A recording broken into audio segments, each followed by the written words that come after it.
Yes, thank you. Thank you. I have with us today David Kazner, Hello. cell tower extraordinaire, Hawaiian blood by heart, Yep. surfer. I mean, you name it. And I think this guy knows a lot about a lot of things. And Thank so you. I'm going to try to reel him in and specifically focus on his knowledge of building and managing teams, because I think that's something that someone could take away from any industry, because let's be real, at the end of the day, it's really hard to manage people. It is. And I found that having that skill set is something that has allowed me to excel in the spaces and the places that I play in. But I also think it's very important to know that James and I are brother-in-laws. Brother-in-laws. Our wives are our sisters.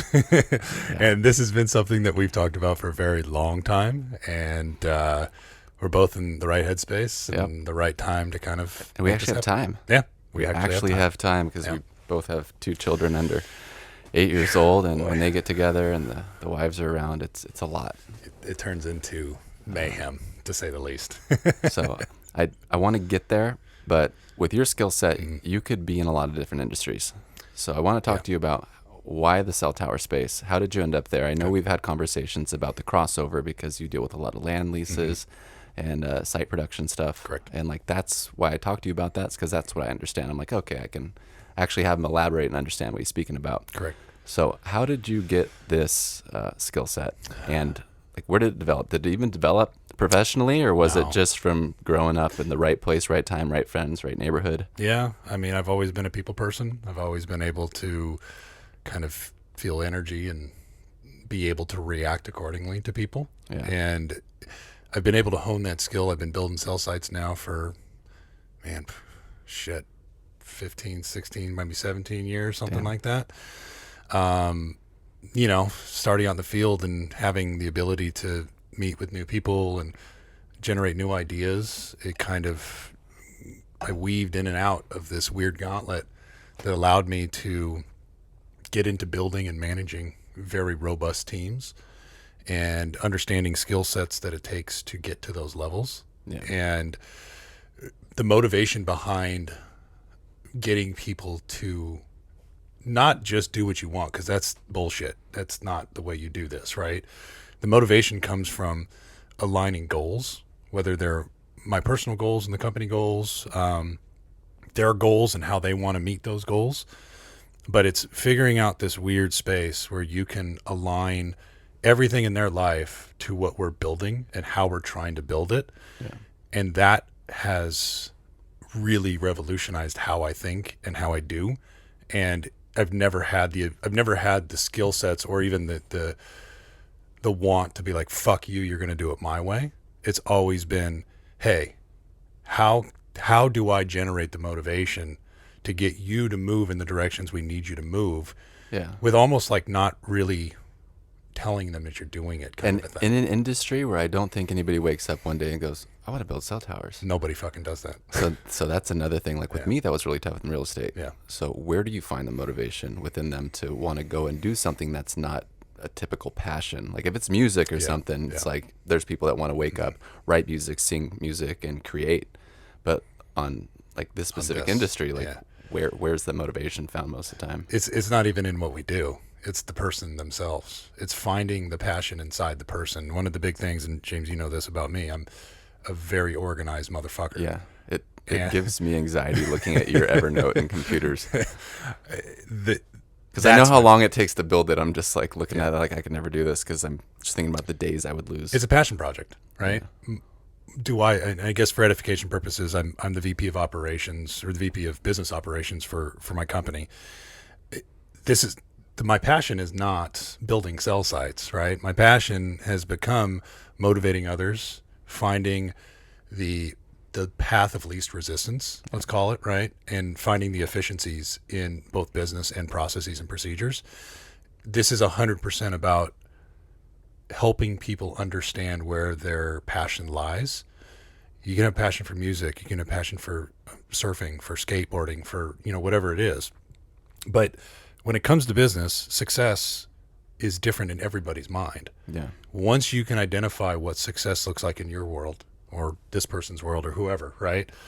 You have this weird, I mean, I guess I have this weird ability to be able to pull that out of them and plug it into what they're doing inside of building cell sites. So do you find it's money a lot of the times? Because that's what I was told entering this. Like, we used to do interviews at the old team I was at, and we would ask them, like, why do you want to be in real estate? The second someone said it's my passion, we were just like, okay, fucking don't hire this person. Yep. Because it's not. No one wakes up and wants to get yelled at and has to balance listings, lose listings, invest marketing dollars without seeing a return on some. And dealing with, I mean, I don't want to say like crazy people, but when you're dealing with someone's house, a lot of times the emotions come out. And so if someone says, I want to make money, we were like, okay, we can work with that. Because you're going to be driven to work hard no matter what it takes. It's drive, right? So money's a byproduct of everything you are. I am successful not because the money that I make. I am successful because I've defined success as happiness. And we can go down this rabbit hole down the line. Let's go a little ways down the rabbit hole. That's been a refining moment for me throughout my life, is what is happiness. But asking people point blank, where do you find and what is your happiness? Typically is a starting point for me. So if I'm going to hire anybody on my team specifically, that is one of the questions I ask them, especially if they're going to work with me directly, right? Now, what answers do you get a lot of the times? At the levels that I'm working at, it's never money. Yeah. It's always, I want more time with my children. Yeah, that's a good one. I want to be there for my wife or my husband more, right? I want to have more time to do the things that I want to do in my life. Those are all really good ones. Yeah. I also encourage people to live their life. Work is fucking work, right? Like, it's an end. It's a means to an end. Yeah, you always hear those quotes like, no one's going to remember how hard you worked at your funeral. And I mean, those are all cliche for sure, but they're fucking real. There's some truth to it. Yeah, it's realness, right? Yeah. So when I'm talking to people and I'm asking them where their passions sit or what makes them happy, money, cool. What else do you fucking like? Because money will come with whatever you're doing and depends on the experience that you have. What I make today is different than what I made 15 years ago, 16 years ago. But my happiness has been elevated to these levels where I find holistic happiness in what I'm doing, and it has nothing to do with building cell sites. Yeah. Do you get a lot of that gratification from knowing that you're helping people be better? Yeah. Because that's how I had to start looking at real estate. I had to stop looking at everything else other than, okay, this move is not going to do anything other. It's going to shape who they grow up around. Sure. Like what schools the kids go to, like what friends are made, what circles they become part of. Like it's going to dictate their life. Like I'm helping them make a massive decision. Massive.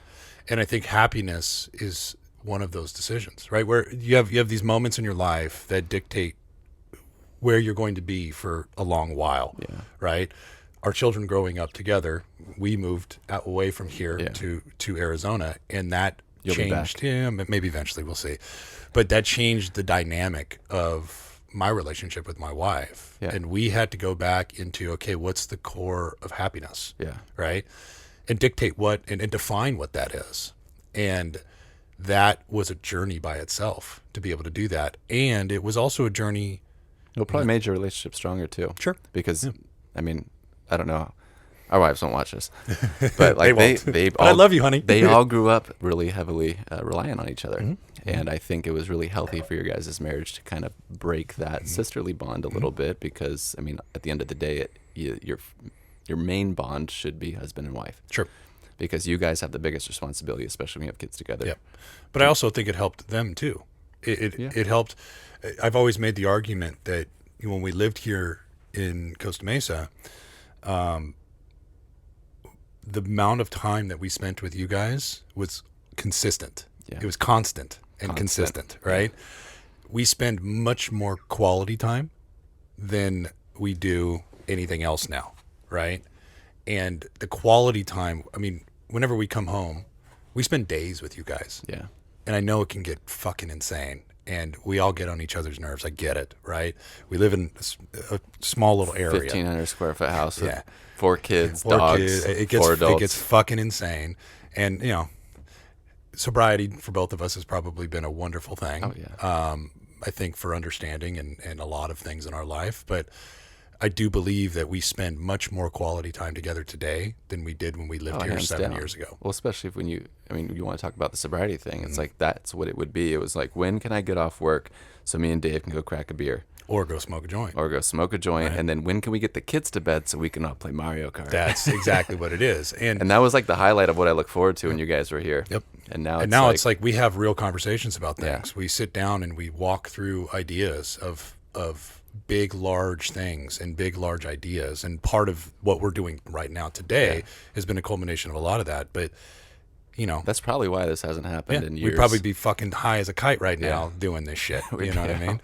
But really what it comes down to for me, happiness, if we're going to get back into the topic, it's happiness. It's really finding the root cause of people's happiness and being able to not exploit that. I think exploit is the wrong idea here. It's enhance it. It's to magnify the happiness. How can we build additional happiness into your space and still push you into these new levels? Again, like you said, nobody has a passion for building fucking cell sites. No one gives a fuck about cell sites. It's tough. Yeah. But finding the passion behind it, my passion, it's always been drive. I've always had this enormous drive for success, and whatever definition of success at the times it was for me, my definition of success has changed drastically over the years. But I constantly go back to this idea of what's my drive? Because that's my happiness. That's where the root of my happiness kind of sits.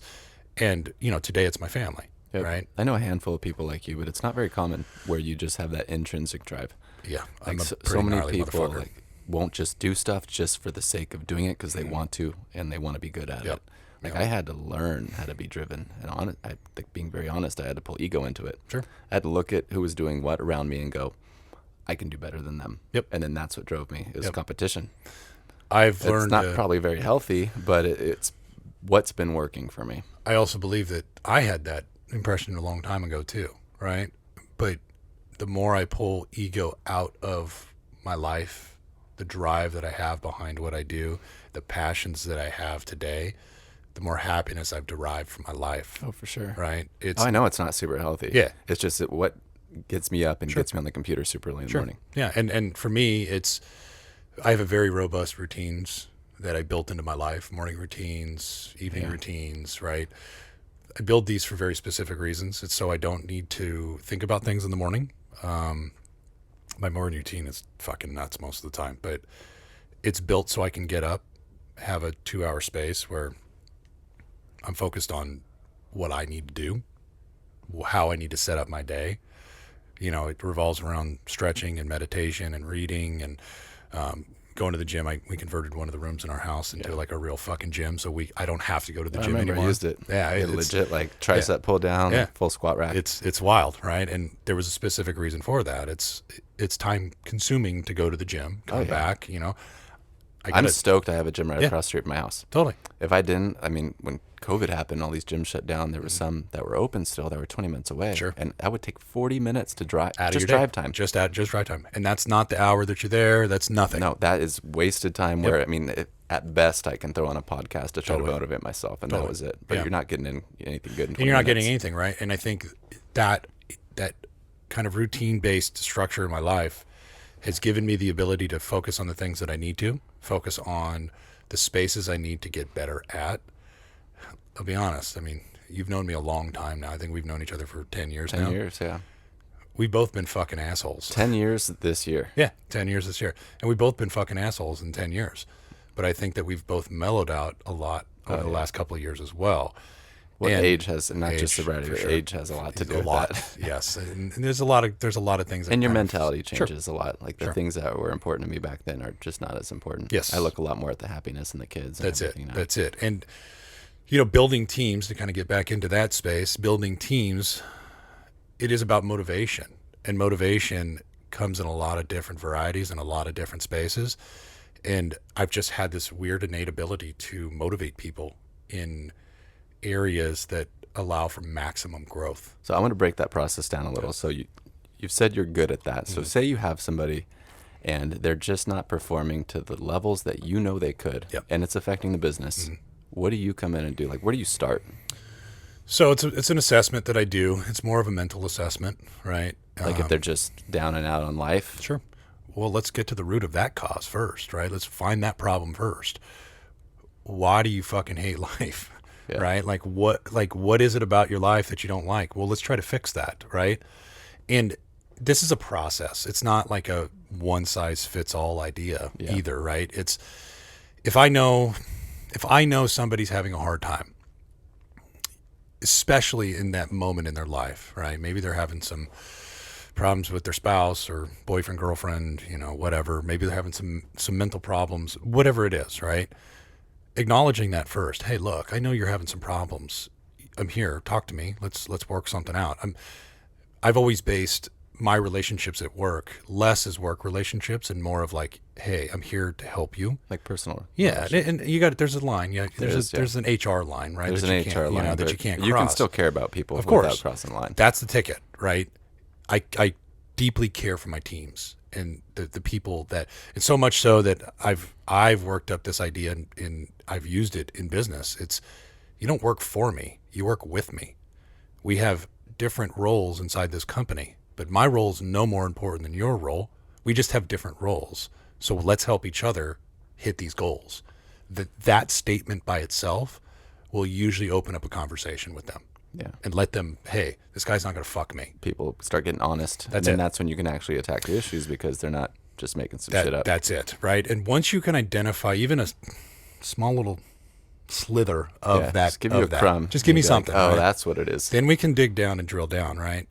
But there's a moment where you know that this isn't going to work out, right? Yeah. And I can't explain it. I don't even know what the formula is to that. That's the trend right now is like the hire fast, fire fast. And I'm like, I don't subscribe to that. No, I can tell. That's why I didn't even want to bring it up. I'm like, okay, clearly he gives people like second, third, and fourth chances sometimes. And there's a specific reason for that. In my career, this has happened to me multiple times where I've given somebody a second chance, a third chance, or even moved them into another role inside of our space, and they fucking thrive. Okay. I was going to say they fuck me over. No. But they I knew thrive because, and here's why. It's because that's not the role that they're going to thrive inside of. You're giving them either too much or too little. There's a space that allows them to grow their wings and start flying, right? You got to find that. Whatever that space is, you got to find it. Yeah. Like, have you made some pretty drastic changes, like going from like engineering to sales? Yeah. So I did a lot of land use entitlement work when I first got into this industry, and I switched over to sales from there. Personally, and then went into management. So you were doing like paperwork and entitlements and all that. What I've learned is not very fun stuff. It's fun and subjective. It's fun to some people. Yeah, I enjoyed it. It's really odd sometimes to find someone who can do that and then go over to the sales side of it. And like I think that's where some of my pros come in real estate. I can do both of those. Exactly. Things. Yeah. Like I thrived in front of the planning commission and arguing why we should have this. But that's probably the sales in you too. It is. Oh, hands down. It's like when I go to the city, it's like I'm genuinely interested in like what these people do, and they make the shit run. Totally. So like I want to talk to them. I want to understand what they're doing. And God bless all you planning commissioners and planners out there. It's not an easy job. It is not easy. You have to deal with people like us. Well, I hear my clients sometimes too. They're going through remodels, and it's like no one says nice things. Like, oh, they were so wonderful. They helped so quickly. Yeah. They signed off on my permit without any issues. It's the opposite every time. So they can't have an easy job. Totally. And I found that the transition over to sales from the entitlement space and the land use space, it was very easy for me. Yeah. It was very easy. I have, if you ask anybody that I work with today, they will tell you, and I'll tell you a quick story. I was on an Operation Stand-Up call this morning, and I was telling them how I was going to be on your podcast, and they go, how are they going to get you to shut the fuck up? I got notes. But I think that to me, I'm a natural born salesman. I know I am. Right, whether I like it or not. And I don't like sales by any stretch of the imagination. We're just going to use that word right now to say you're good at communication. Sure. That's what it is, right? And that transition was eye-opening to me. I didn't thrive. I did very well in the sales side of this, but I was not happy doing it. Yeah. I made a lot of money doing it, but I was not happy doing it. Yeah. Right? I fucking hated cold calling. The worst thing on the planet. I for like me. cold calling. I fucking hate it. I still hate it. You got to make it a game, I think. You do, absolutely, and I'm not good at that. Right? And there's some people that just are grumpy people, Yeah. and I'm like, how can I make this person at least laugh a little? I Totally. make a lot of jokes on a cold call. And I just wasn't comfortable in that space. It just wasn't for me, right? So I did very well in that space, but I got out as quickly as I could because it just wasn't for me. Yeah, it's But not for that's- most people. Yeah, but that's where I got introduced to team building because I was so good at sales that they're like, let's build a team around you. You're gonna manage these guys. Let's build a team around you. Yeah. I got introduced to that in my late 20s. So is it natural so you have this team now, let's hypothetically speaking. Is it natural for you to learn how to manage the people individually? Because my thought would be that if you go into a sales manager position, because you're good at sales, the methodology is you teach them your ways of sales. Yeah. And so how did you realize that that's not the way to bring out the best in people, but instead to just let them do what they want to do and their best versions of themselves? I fucking failed miserably at it. Okay. At first. So like everybody. Yeah. Because you find out by failing. Well, yeah, because my idea of what we should be doing or what we shouldn't be doing, it doesn't fit for everybody. Yeah. And I believe that I didn't have the right mentors in that space of team building. It was do as I fucking say or else. Yeah. Right? I've learned through trial and error that is the worst way to do this. I've been told that. It If is you don't the like worst. it, there's the fucking door. And I'm like, I've been so there. I have zero value. Yeah, All right. I've been there, and I'm I out. don't like that, right? I've always, my approach now is 100% around how do I want to be treated in this space? Like if I was in your The shoes, golden rule. yeah, how would I want to be treated? Well, one, with dignity and respect. I'm not a fucking pawn in your game.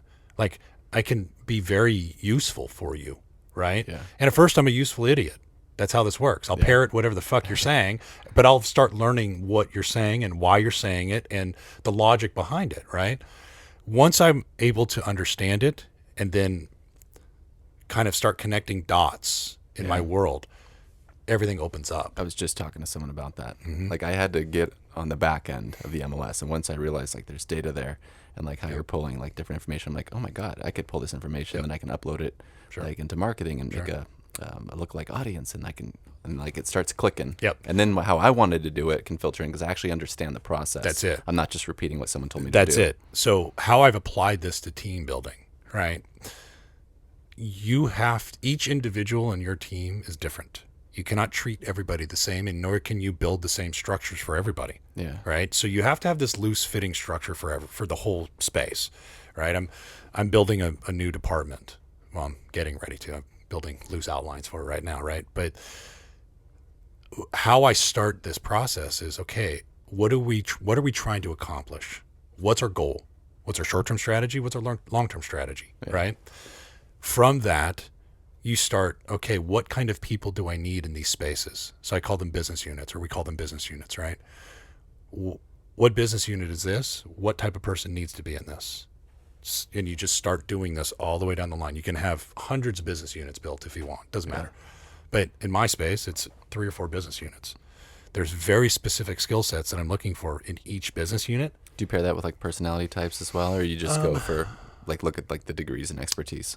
I think a degree is fucking bullshit. I don't ever go off of degrees. It's something that is, I've always said. Or let's say like a resume, like where their history's been. Yeah, it's So where you know they have knowledge and wisdom. Well, the knowledge is the important part here, right? But if you can prove to me that you have the knowledge, great. I need to make sure that you fit into what we're building. Because if you become counterproductive or counterintuitive to what I'm trying to build, and this guy over here and this guy over here are just fucking butting heads all day long, well, that's not going to work for me either. So you have to find these personality traits that are going to be complementary towards each other, right? And then you have to try to take all of that to another level. So culture's a big thing within your company. Culture's huge. So everybody, to a certain extent, within your team at least, has kind of a similar mentality, would you say? Yep. So I talk to every single person that comes in through the door at some level. Are they all friends? Like, can they all communicate amongst each other? And like, or do you ever get those situations where people do kind of butt heads a little bit? Yeah, of course we do. But you have to But find like brothers and sisters. Yeah, no, like people just don't like each other. I get that. Okay. Yeah. But they'll still work together? No, it doesn't have to always be that way. But each person has I was going to value. say, how do you manage a situation Each like person that? has value. So you have to figure out who's valuable in the space, what their value is, and can this person be transferred to another place where maybe they fit better, right? Gotcha. So when we're talking about regional management is essentially what we're talking about, right? Okay. Does this person fit with that region better? So there's no magic pill where you can Fuck just no. make any two No. people that hate each other like each other. And work Yeah, I mean, together. look, at the end of the day, we're talking about humans. Yeah. Humans are innately don't want to fucking like people. That's how this works, you know? So it's finding like-minded people that believe in the culture that we're building, right? But also that's at a macro level. On a micro level, you're trying to find people who are passionate in the regional spaces as well. Sounds like they need humility too. Sure, of course. I think everybody can use humility. I mean, it sounds like they need a lot in like this space. Yeah. Well, yeah, because that would be helpful, wouldn't it not be? Like to have someone say, "Look, I was a dick the other day. I'm really sorry. I said that to you. It wasn't my place." One of the most powerful tools I've ever been able to acquire in my toolbox, let's call it, is the ability to say, "I'm sorry. Yeah. Hey, I fucked up. That was not right. I should not have done that. My bad." Even if I have to apologize on behalf of my team, I will pick up the phone and apologize on behalf of my team. Hey, look, the responsibility ultimately runs up to me. I'm really fucking sorry that happened. And I mean, James, you know me for a long time. Fuck is part of my vocabulary on all levels. This is going to be all beeps on this thing. Beep, beep, beep. But it's actually I've been doing a better job of not cussing as much. And then since I got you here, I'm like, it's out the fucking window. But I think there's a strategy behind this as well. If I can put a well-placed fuck into things. I didn't see it going there. There's like people have joked with me. I think as a boss though. Yeah. I think as a boss, you kind of letting the guard down initially, even if it's just by choice of vocabulary. Of course, it's helpful. It's chosen. It's a chosen way to do this, right? So I've been told through my team and people that I've interviewed through the years or whatever it is, that I've made them feel very, very comfortable. Yeah. And it has to do with very strategic ways. Like my team jokes and says, I know how you're feeling by the way you say fuck. It's context. Yeah. Right? But understanding how to talk to people and how to be a human being, I've told people that I tell people shit that I should never fucking tell people about me. You know what I mean? Yeah. But it's to be like, hey, I'm a human being too, man. I might be your boss's boss, sure. But I'm also a fucking human being. And all those struggles that you're having, guess what? I struggle with the same shit, man. And it's okay to do this, and it's okay to be human beings. I think one of the big things that I'm really crossing into these days is like, dudes need emotional support too. I go back and forth with that one. I get it. Because sometimes I think that's the case. I mean, because, I went through the whole AA thing, and I think it's just people want to feel heard sometimes. But then, lately, it's gone so far in that direction that I am a little bit more of the mentality of like, I don't know if girls and kids should see men cry. Yeah, I get it. There's some sense of stability that man has to provide to his family. And I think I'm kind of, not to like a toxic masculinity standpoint, but I don't know that every little thing needs to be called trauma. Every little thing needs to be an excuse for why you can't perform or be disciplined. And I just feel like society pushed it so far in that direction. I'm like, it's more of like the stoicism that I'm getting pulled back to. Stoicism is good, right? Meditation's Marcus Aurelius, right? Yep. It's a huge. I've read the book and I love the book, and I try to practice a lot of the things inside the book. But I do also believe that me crying in front of you is different than me crying in front of my wife and my children. Oh, totally. Right. Yeah, okay, so I might have misunderstood. That's where I'm getting at here, right? It's dudes need support from dudes. Yeah. So that makes more sense about why there were like the golf courses. Mm-hmm. That's a big one for people. Well, and I think also poker nights, cigar clubs, stuff like that. Of course. It makes more sense now. I've gotten to a point where I'm okay sharing my feelings. I'm okay. Like I'm very confident in who I am today. I'm very confident in what has given me the ability to get to where I am today. Yeah, I feel like the older you get, like not you specifically, you in general, you don't really give a fuck what other people think. I don't give a fuck. I don't give a fuck. Judge me. Yeah. I don't care. Doesn't matter to me. I don't fucking care, right? But what I do care about is how I treat other people, how other people treat me, right? I'm not saying that I'm the VP of the fucking company. You need to respect me. That's never what it is. Right. I need to earn your respect. Let me show you how I'm going to earn your respect. But when I earn your respect, you better give me the same fucking respect back, right? Or I better give you the same respect back. Yeah, I guess is what, you know what I mean? That's really what it comes down to. And it's My boss and I talk about this stuff all the time. My boss is cool as fuck. I mean, he's like one of my best friends now. But him and I talk about stuff like this all the time. It's like, let's just raise an army of humans. Well, that's what I'm like finding interesting in what you're saying. It's like it's not even so much about applying this to professionalism or life in the office. It's I feel like you're trying to help coach people just live a better life in general. Yeah. Oh yeah. Because like you've been through so much, you've tried so many different things, and you found what works for you, and not just what works for you. Because like when we're talking about happiness, it's like I'm kind of always on that journey as well. Sure. Like, okay, what does make you happy? I know it's not money. And then like going through, we've talked about sobriety like so often, but it's helping people. Sure. And the more you look at like the psychology behind societies in general, societies have always started deteriorating when things get comfy and cush. Yep. Because people stop helping each other because there's no need to, because everyone's taken care of. They start filtering into that ego, That's it. focusing on themselves, and they stop caring about the outside world. Yep. And they did this study, and I'll have to Google it and share it with you later tonight. Yep. But they put like a couple thousand rats, and they gave them endless food, endless shelter, endless everything. And like after a certain amount of time, some just started turning to cannibalism. Yep. Just for fun. Like they had endless food, and like just watching the society of rats, like it just deteriorated, giving people what they needed without needing to help people and to work for things and to feel useful. Yep. And like I think that's a big one. I heard Shia LaBeouf. I hate to quote him out of all people, but like I probably came across a TikTok at night. He's like, no, my purpose now is like I want to be useful. I want to be useful to my wife and my kids. I saw the same one. And I was just like, that is a big like determinant of happiness. Yep. I think at the point where I am in my life now. Yep.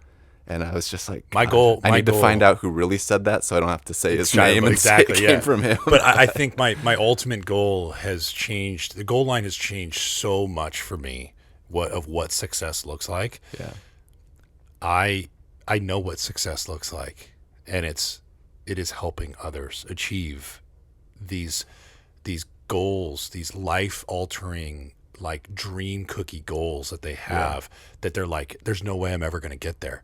Well, guess what, bitch? We're going to fucking get there. Let's go. Yeah. What are we waiting for, right? Yeah. Let's put a plan together. Let's put a roadmap together. Let's do this. Yeah, you bring your organizational skills out. That's what it takes. It does. It takes a different human being, and I'm not saying I'm different. I'm not saying that at all.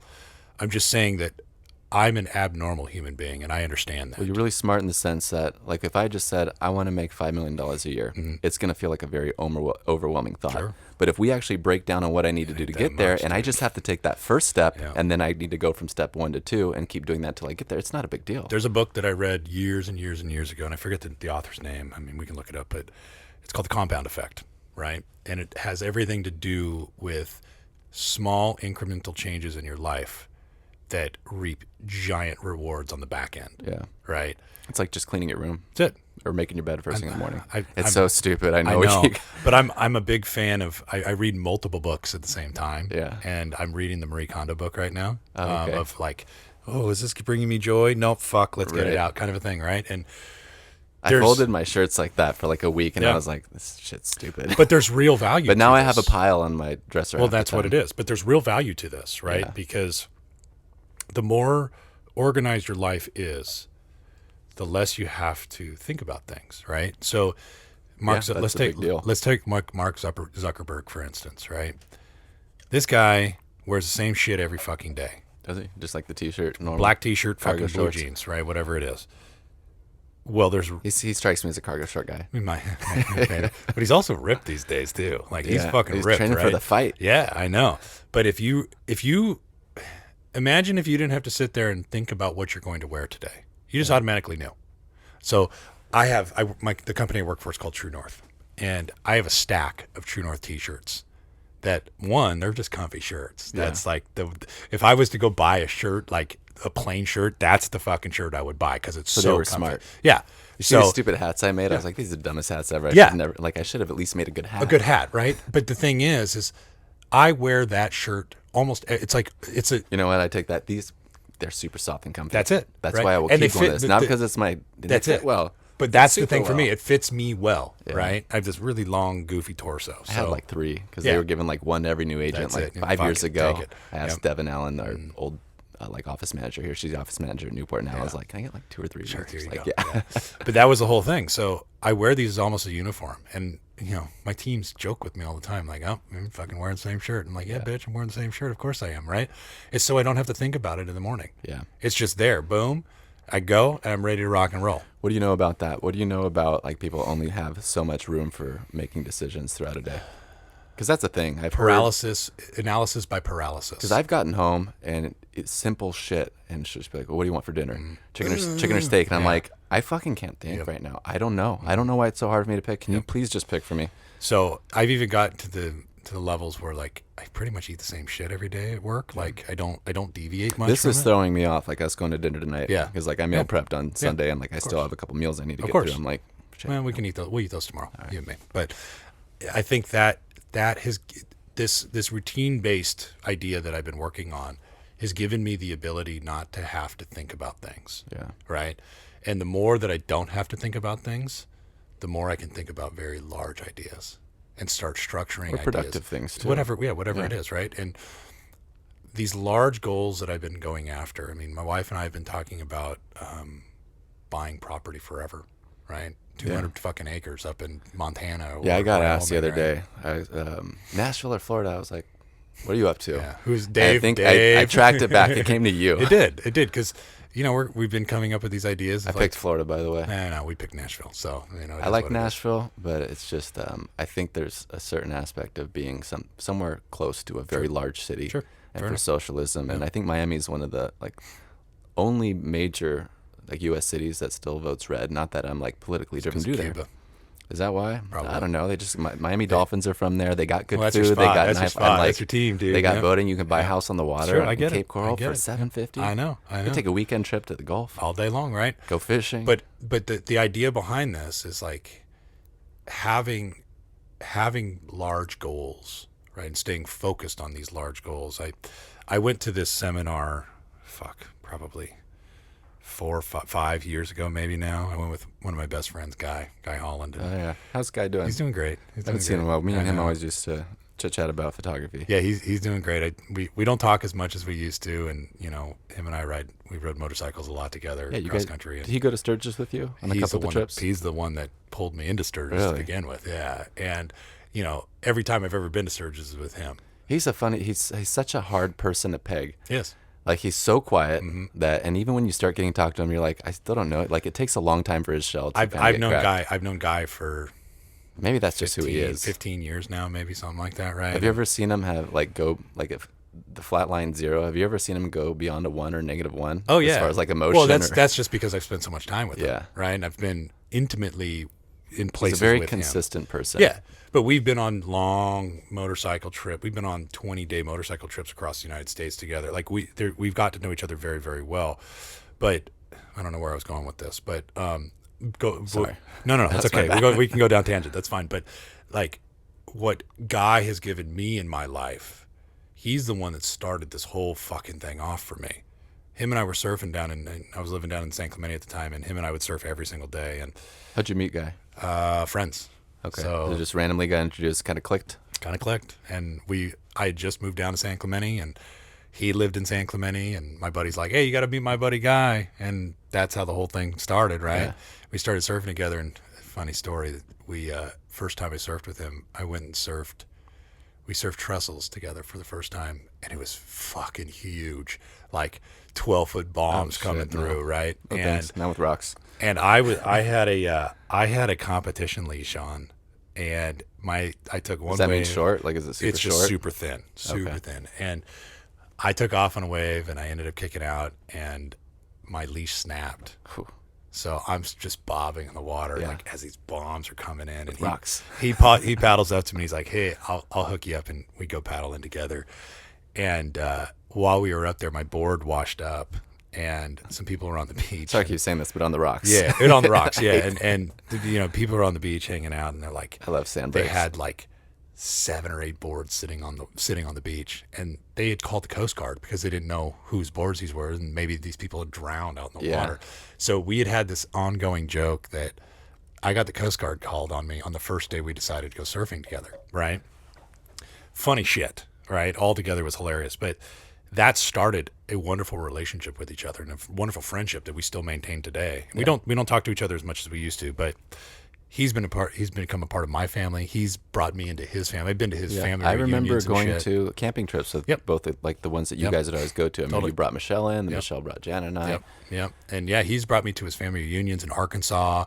I become friends and family to him now too. Like it's just wild shit. But I credit him with all of this organizational space that I Did have. you not used to be organized? Fuck no, I was a fucking Really? mess. Yeah. So how did you go from not, because like I'm organized about certain things. Yeah. But it's something that I've always felt like you either kind of are or you aren't. And like I think any remnants from me comes from my mom being like overly organized. Because if I didn't have that as somewhat of an influence in my life, I would probably I'm a very carefree, let's figure it out as we go kind of guy. I used to be that way. Like for real, I used to be that way. Yeah. And when Guy introduced me to Evernote, it changed my world. It's the nerdiest thing anyone's I going to hear. I know. It's so insane. But I distinctly remember this is the turning point for me. I woke up one morning at like 2 a.m, panicked because I forgot to send an email out. Oh, yeah. And I couldn't go back to sleep. Just tries. I got up. Did you send the email out? Oh, yeah. I got up and I fucking sent the email out. And then I came. That, it's though. the worst. And you're awake. And then I was just like anxiety ridden and everything else. And as I laid in bed, I just said, I refuse to live this way and won't live this way. Really? Yeah. This is not, like I just saw a text come in. I'm like, well, they ain't getting that for another hour. But I was like, I'm not going to let this happen to me. Right. And I just called it another Thursday now. I get it. Right. And that started this whole journey for me. So Guy and I, this is where the story was going.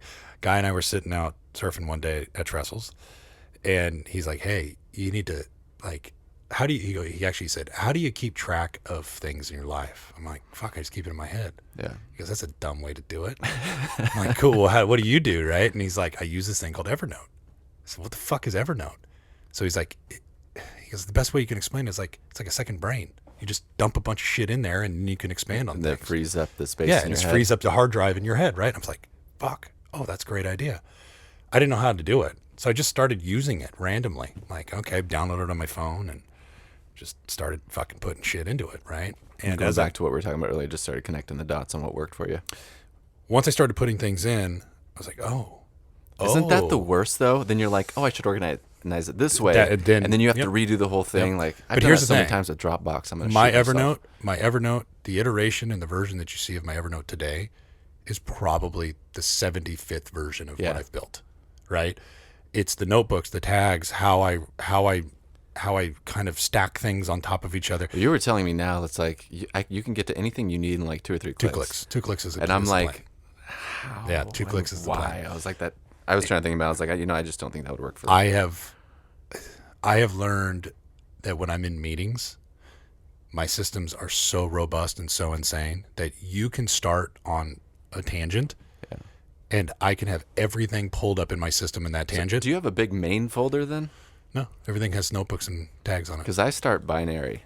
Yeah. I start James Ransom and then Ransom House. And then when you go into James Ransom, I'm in the process of moving everything over, but then it was personal and it was professional. Everything is all and then it was media, and then it was documents, like pretty illustrational stuff, music stuff, and then there's like paperwork. Everything you can keep going on those 2 tiers. It's a singularity in my life. There is no difference between my personal life and my professional life. You have it all. Everything is in one space, no matter what. And then, from there, when I got into project management and program management was when I started really robustly building this thing out. At the time, everybody was using spreadsheets, and we still use spreadsheets, so it's all good. I actually like Excel now. Yeah. It does I just use it this morning. Oh, I love Excel. Excel's amazing. I was like, this just made my life so easy. Yep. Excel's amazing. But I found a better system for myself to be able to keep track of everything that needed to happen, and then built this quasi API inside of IFTTT, if this, then that kind of a thing. Okay. That once I would tag it in Evernote, it would automatically roll over my to-do list. So this tag system that I built, the actual tag itself inside of Evernote became the catalyst for my to-do list, right? So my to-do list was on Evernote first, and then through the years of doing that, I said, fuck, there's got to be a better way to do this, because Evernote is specifically designed as a second brain. It's not designed as a to-do list. You can fuck with it and you can manipulate it to make it into that, but it's not built for that. So let's go find another application that is specifically built for a to-do list. So I use Todoist. I was going to say, is it Todoist?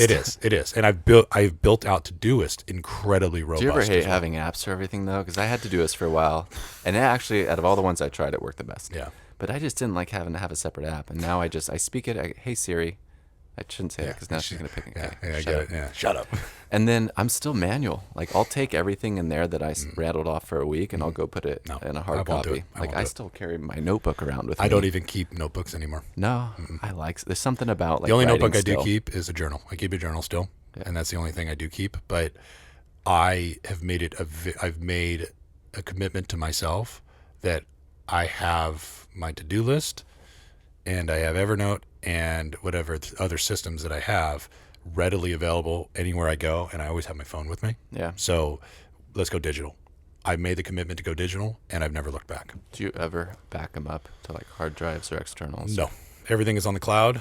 It's all there. I can go onto your phone. I can download my Todoist, and I can You see just my log in my and list. all your shit Done. will It's like populate. boom, boom, boom, boom, boom, all the way through. Right. Still, I think there's a fact about being born in the 80s. Yeah, I get it. Where like shit used to crash and it used to disappear when it crashed. Yeah. And so now I always I have an 8 terabyte hard drive external that I keep in my shed at home. Yeah. And then I have like a 2 terabyte that I keep in my backpack. And I get it. And so I have every month or two, it has to be there. I get it. I know it's not going to crash. I know that like Dropboxes, whatever you call them, like the places where they run all the information from. Yeah. I know those aren't going to go away ever. But there's some in my head. It's like when we start this podcast, I'm like testing, and I'm like, I know it works. Of course, I know you can see the fucking shit. They say over there's there. a pause, a millennial pause, that when people start YouTubing, and millennials will kind of look for a second first to make sure it's recording because of camcorders. Well, I think too, right? For me, I trust my system wholeheartedly. I trust everything about it. I don't trust shit. I know, and it hasn't bit I me don't in the trust ass. tech. I don't trust the government. Well, it hasn't bit me in the ass at least yet, right? But I have 15 years of my life built into Evernote. That's crazy. 15 fucking years. See, that puts fear in me. Like I hear that, I'm like, oh my God, well, what would you do then if like the grid went down? I don't know. I'd have to start remembering. I guess you would have different priorities. If yeah, the well, grid yeah. went down. Just where's my guns? You're not worrying about building cell towers. No one's it. using cell phones. No, I got so robust when my 2 kids were born. I built them their own notebooks inside of Evernote, right? Yeah. And I can go back and fondly start looking at things. And I don't have any pictures or anything in there. That's on another. They're just like cloud. notes about like, little stories, like little stories, little things. Like one story I fucking distinctly remember is I used to have really long hair. Right. Oh yeah, I remember that. A big beard like this, right? And my oldest son Marley, we were at Bob and Shelley's house, right? Our father and mother-in-law's house, and she has a picture of Jesus on the ground. And Marley's like a little kid; he's just learning how to talk, and he's like, "Dad, what are you doing on the ground?" Like pointing at the picture, and I'm like, "Oh shit, he thinks I'm fucking Jesus!" Like, "Oh my God, this is amazing, right?" And I heard a new one at the beach where they were all trying to say 3 things about each other, and Marley said, well, Maverick's kind and ugly. Yes, but that's brotherly love, right? Yeah. But I've kept little things like that in there. Just like I have a page, a note inside of Evernote that's like funny things Marley says and funny things Maverick says. And it's mostly just like as they grow up, they're turning into real humans. Yeah. And the funny stuff isn't as funny as it used to be.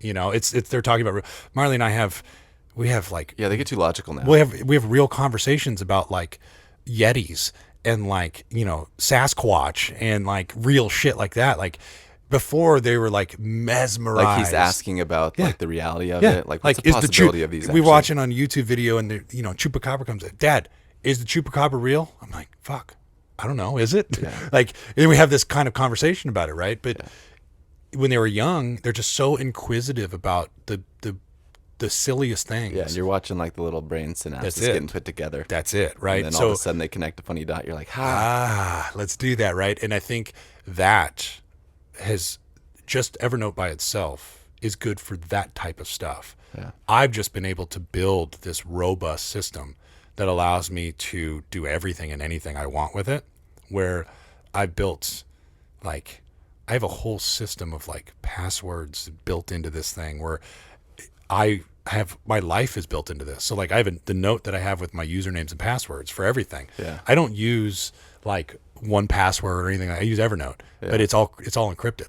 So like you can't, if you got into my Evernote and you get into usernames and passwords note, you can't see anything because everything's encrypted in there. So you have to have a password. You have to have a password to get into the passwords. What if you forget that password? Well, that's a problem. Yeah. Right. So do you have it written down somewhere? I don't. No. Okay. So it's just It's a common password I use in my life that I don't use anymore, but I used to use all the time. So I'm wondering how many people do what I do. It's like where it started with the simple password that from way back I had like an AOL screen name, like JRSurf13 was like the original username. That was way back when. Yeah. I think there might have been one before, but it was probably immature. And then I had like the password and there weren't requirements. And then all of a sudden it's like needs to be 8 characters. I was like, oh, okay. And then like I'd add a letter in a certain space depending on if my password was 1 or 2 years. Then it needed a capital, then I'd just capitalize both. Yep. And then it needed a number, and then I'd put obviously like my favorite number or someone important's birthday. Yep. And then it just kept growing. We'll need a dash now. Well, that's going to go between the letters and yeah. the numbers. But it's a logical way to do that. So like now I'll type it in wrong, but then it'll tell me what the requirements for that password is, and I'll know which one it is out of that. There you go. That's it. I'm so fearful that someone cracks that code because then I'm screwed. They know everything. It's an algorithm at that point, right? It's like you know where that dash is going to be, you know where the period's going to be, you know where the exclamation and point's then one supposed to needed be. like 2, and it's like, That's okay, it. well there's an A in it, so I'll use the @ Michelle, my wife, right? She does it very, very smooth. She has the password, like, you know, a hashtag or what, you know. Yeah. We used to call it alphanumeric, but you know what I mean. Like, you have your password, hashtag, and then what it's for. Like, you know, this is for. So she'll tag Netflix. it. Yeah, it's like a tag that goes along with it. Because that's what it uses right? in notes now. Yeah. It's like you can tag your things. And it's a one. You know, I That's can super guess, smooth. but I can guess most of her passwords all the time, right? And same with Jenna. Like, but for me, like, I gave up social media a long time ago. I haven't been on social media in probably 5 years, right? Do you even have an Instagram? I don't have an Instagram, no Facebook, no TikTok. You gotta have a YouTube account. I have a YouTube account just because I like watching weird shit, right? Like when I used to get stoned, it'd be like, we're going down the fucking wormhole, the real wormhole. You know what I mean? Now I just walk like workout advice. Yeah, and diet me too. Stuff. Yeah, me too. And I'm gonna be redoing the backyard myself. Like I'm learning how to build Excel. I was on this Excel morning too. to try to figure out an Excel formula. But I'm gonna be building a big barbecue Santa Maria pit in the backyard, barbecue pit, and then I have a buddy of mine who redid his kitchen, and he has this 66 inch by 44 inch granite slab that he's giving me. And this is how the whole thing started. I'm like, hey, does anybody like? I got the saws for that. Yeah, perfect. I have a ceramic skill set. Perfect. It's got a little laser on it and everything. Shit, come on out when it cools down, right? But then you need a router. Yes, I got one of those. We're good. But I called Jim, my friend Jim, right? I go, hey, Holly's Jim?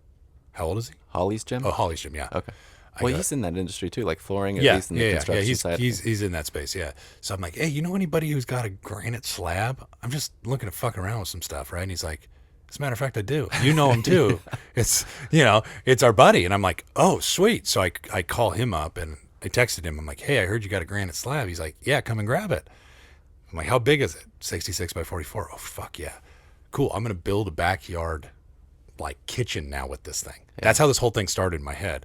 And now I have the whole thing planned out. Yeah. Like, so I'm on YouTube learning how to do CMU wall blocks with rebar and concrete. How to slurry coat, so much. Like how to slurry coat the CMU walls to flat spaces. How to paint this. How to do this. How to cut granite. How to like. I got everything dialed in now. I just got to go do it when it cools down in Arizona, right? But that's what I use YouTube for now, right? Is that kind of stuff. That's what it's, I think, best used for is learning. Yeah. There's so much good information on there. Speaking of that, I was reading an article the other day, and it's about that guy who, he's called the Internet's dad, and it's the dude who like gives life advice to people that grew up without fathers. Yeah, I love that. And I'm like, that's fucking brilliant. Yeah. Right? Because those like are how the to people, shave, like not to shave up or you'll get ingrown. That's it. Those types of people, right? We need more of those motherfuckers in this world. Yeah. Right?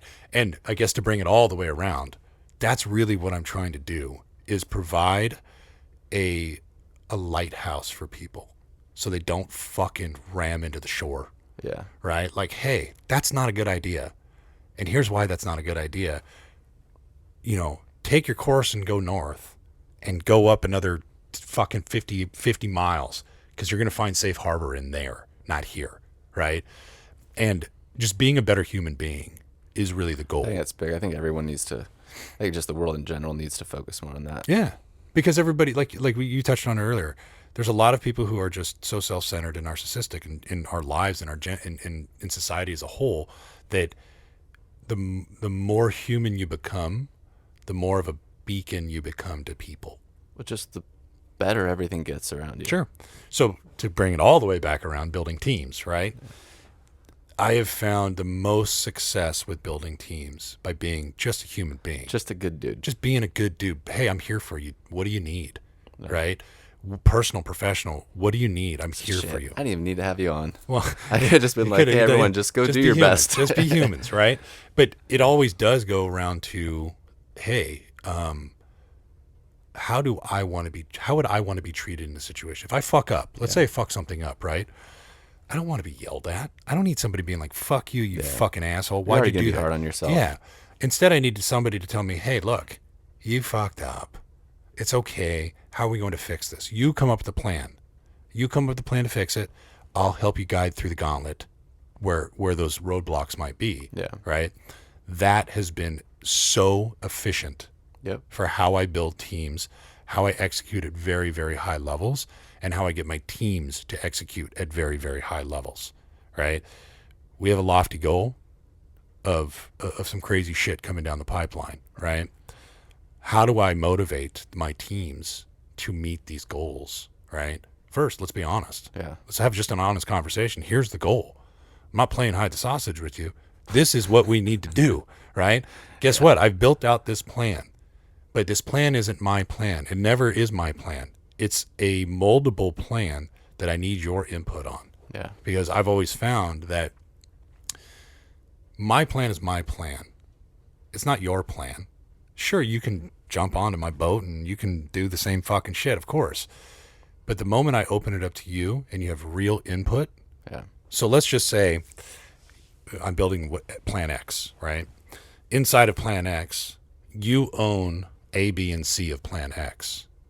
If I give you ownership of A, B, and C, you're going to execute that at such a high level because you own that task inside of the goal. Yeah. Give it to you. Why do I need to hold on to this? Rather than you keeping ownership and just delegating. Yeah. And telling people, hey, you're going to help me do this for myself. And it's here. This is now your goal too. We're going to go do this together. Let's go knock this thing out of the park, right? You're going to own this piece of it. I'm going to own this piece of it. Let's meet in the middle. I'll see you on the back end of it. That right there is one of the most powerful tools in building a team, is giving them ownership of spaces inside the goal. Yeah. So this would be a great ending point, but I want to ask you one more question. We got like 10 more minutes anyway. Okay. I found that, I'm just going to talk about myself personally. I found that extremely hard to do because it was too easy to point out why something wasn't making sense that I saw someone else do. Yep. Because like the way I run things, once I kind of figured out, like I'll look at everything from a rationale, logic standpoint. So if you start doing something that I showed you my way to do, and then you start doing it more inefficiently than how I was doing, the control comes in. So, and it's so hard. Like part of me, I know I should be like, just let them do it their way. It might take a little bit longer, but they're going to do it better doing it their way. Yep. But that part was really tough for me. So how do you let go of the control aspect of it by just giving people this freedom when at the end of the day, it's all, like you were saying, you have to take ownership if shit gets fucked up. So when you know that person could maybe mess things up by doing it their way, like how do you just kind of go, it's in God's hands now, or whoever's hands, you know? This is to my team, right? I love my team. I absolutely love my team. I trust my team with everything. That is how I do it. I got to trust you. You have to earn that trust for sure. But once I trust you, you're in. Hey, I need this taken care of. Can we get this done by this time? Yes? Yeah. Cool. I'll give me an update along the way with what you need. Yeah, that's tough. It is. It's tough to find people you can trust these days too. It is. But I have luckily found a team that is the fucking best team on the planet. Yeah, like truly the best team lucky on the planet, where I don't have to worry about anything, right? And ultimately, my goal is to get the owner of my company to not worry about anything either. That's my job, is to make sure that he's insulated from certain things as well, because he has to have the same trust. Yeah. Right? So if we all trust each other in these spaces, now, look, people are going to fuck up. It's all good. But how do you recover from the fuck up? I'm not going to go to my team. Accountability. Well, yeah, I'm not going to go to my team and be like, fuck, what the fuck are you doing? It's, hey, let's take a step back. Let's understand where we went off the rails. Let's bring it back to that 10 steps before we went off the rails, and let's start it again. And you talked about this earlier, and I know I've had other conversations about it. Like you have that rare trait where you will actually go and say, even though this guy messed up badly, you'll stop and say, as a boss, how did I contribute to that? Yeah, absolutely. Did I not give you enough guidance? Yeah. Like, right? Where did I go wrong where wrong? you felt like this was a good decision That's to make? it. Because ultimately, we should all be on the same page. Yeah. You should know that, hey, Dave's going to like this, right? Or Dave's not going to like this, right? It's my fault ultimately for not conveying that to you, right? So I work with somebody very closely, and she's an amazing human. And she brought into my team something that... Is that the lady that used to live down the street from us? No. But she brought something into my team, all my teams, that revolutionized how I see things. And it is Is that a baby? No. It's a document that says, how do you work with X? And it's how do you work with Dave Kazner, right? It's a 10-page document. So she literally came up and as a little, I don't know, like a manuscript when someone's going to come work with you. There you go. Really? Every person that I work with, I give it to them. I say, fill this out. I need to know how to work with you. Oh, that's smart. It's what triggers you, what excites you, what motivates you, right? What's your drive? Because each one of these, this document allows me to kind of tailor the way that I go about helping you. That sounds exhausting. It is. To have to change who you, not who you are, as a person on the inside, but the structures don't change. Yeah. The structures don't change. The approach changes. That's the difference. The approach to you versus the approach to this person over here, I can change that, but the overall structure of what I need, everybody knows what this overall structure is, right? Everybody lives in this box, including myself, right?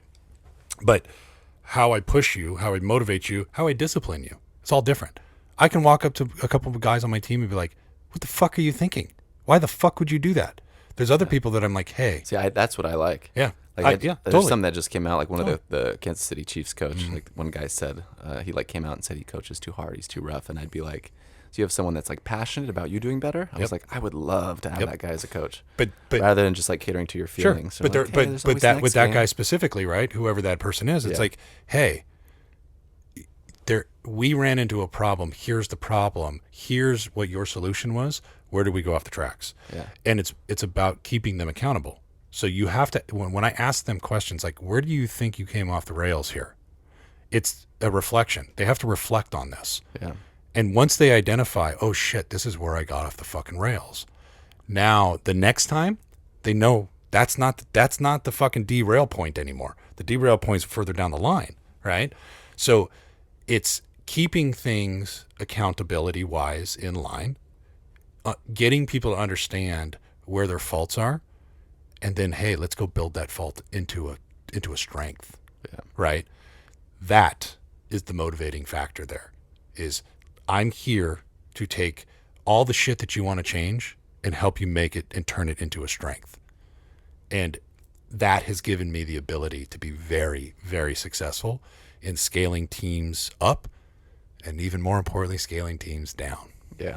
That's a skill set right there in its own right, is scaling teams down. Oh, yeah. That's cutting the fat. It is. And sometimes you got to cut muscle. It just is what it is. I don't like the sound of that. I know, it's terrible. But there's sometimes in some spaces where you have to rank things, and then you have to look into the future and say, am I going to need this person and this skill set in 6 months, in 12 months, right? Yeah, sometimes the answer is no. If the answer is no, then you have to have a real conversation with yourself and be like, okay, what is this now going to look like? If I do cut this person, right? Who's picking up some of the slack? And usually it's me. Yeah, there will be some left over. Absolutely. Usually it's me picking it up and then allocating it out from there, right? But in the end, team building is this day and age, it is so important to be able to do it correctly, and we have lofty goals. Yeah, that's big in real estate. You mess up one thing, like that, you got one chance. Well, that's you it. Blew it. Because that's the thing, right? So you have to have your title guy on point, right? You got to have your escrow guy on point, right? Yeah. You got to have all these people on point to be able to service the client at all levels, right? It all comes back. It to all the comes agent. exactly. I've had people make issues, But you're the quarterback. and then I'm just like, I had to make the apology and take the accountability. My bad. I'm sorry. You're the quarterback. You are the quarterback of the whole transaction. In my world, I'm the quarterback of everything. So if the linebacker over here, well, I guess that's a bad Let's example, use but the wide receiver, right, is fucking up and he didn't run his route. Well, I didn't communicate that well enough in the huddle. Yeah, This is why I have a stand-up operations call that every goes single back day. to practice. Practice. That goes. All the way We're back talking to about our first practice? practice or running routes. Yeah, and that's true. How to chop That's your true. feet and But at the end, right, it does come down to, I hate saying this, but I am the boss at some level, right? I'm not the boss though, right? Everybody's accountable to their own stuff.